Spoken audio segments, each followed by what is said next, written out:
អាននេះខ្ញុំនឹងច្រៀងចម្រៀងនេះដើម្បីអ្នកអានេះរាត្រីដែលរៀមបានជួបថ្លៃរាត្រីដែលនាំមកនៅក្តីវិបត្តិញាប់ញ័រក្នុងចិត្តដែលរូបស្រីមិនគិតអានឹងដល់រូបខ្ញុំលោកកំលឹងនាងអានេះពេលស្រីរួមខ្ញុំ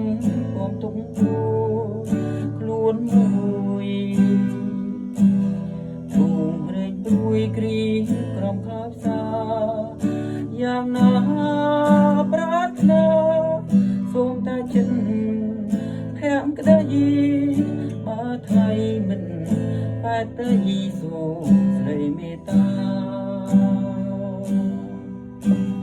ខ្ញុំឈរគៀនរួចគុណភ័ក្រត្រាដូចឃើញតារាដែលរសាឆ្ងាយចិត្តរៀមនៅនឹកស្ដាយដល់កាយស្រីថ្លៃមិនប្រណីបែរងសំព្រាអូអានេះរឿងអ្វីទៀតខ្ញុំបំភ្លេចបានក៏យ៉ាងបំភ្លេចមិនបានដល់រឿងហេតុអ្វីសូមស្រីជួយឆ្លើយនៅចម្លើយយ៉ាងខ្លីបើថ្លៃមិនបែតទៅយីសូមស្រីមេត្តា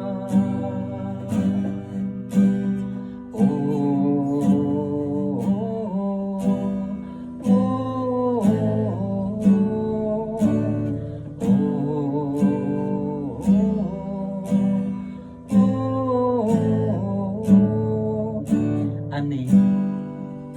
សូមស្រីគុំចំណាយ